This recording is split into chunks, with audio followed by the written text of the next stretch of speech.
সকল প্রশংসার একমাত্র মালিককে।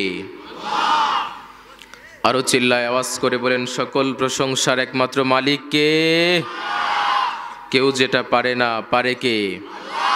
কেউ যেটা দেয় না দেয় কে? কেউ যেটা দেখে না দেখে কে? সে আল্লাহর জন্য আমরা সবাই পড়ছি আলহামদুলিল্লাহ। যেটা কেউ দিতে পারে না সেটা আমার রব্বে কারীম দিতে পারেন। দুনিয়ার মানুষ যেখানে ব্যর্থ হয়ে যায়, আমার আল্লাহ রাব্বুল আলামিন ঠিক ওই জায়গা থেকে আমাদেরকে তুলে নিয়ে আসেন, ব্যর্থতাকে সফলতায় পরিণত করে দেন।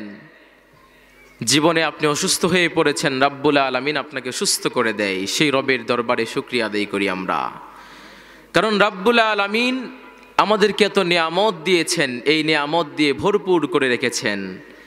যেটা পৃথিবীর কেউ দিতে পারবে না সেটা আমার রাব্বুল আলামিন দিতে পারবেন।